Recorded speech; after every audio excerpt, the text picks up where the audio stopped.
Hey guys, Rusty here at uglyh.p. I'm going to start a new segment on the channel calling out big companies on their rip-offs.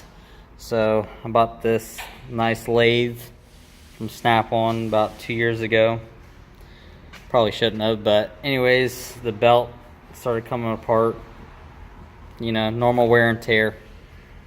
Call them up to get it. This is a belt that came on it from whoever it came from. See if I can focus in on this a little bit. Probably not.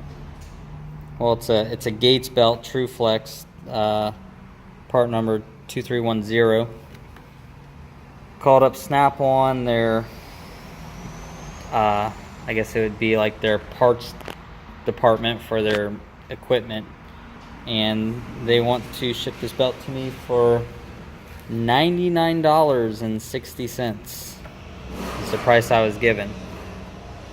You can go to O'Reilly's and get the Gates belt 2310 for less than $6. So yeah, I know Snap-on needs to make a little bit of money, but wow, good job guys. But check us out next time on our rip-off report when I start calling out these big corporations on their BS. And keep on wrenching, guys. Thanks.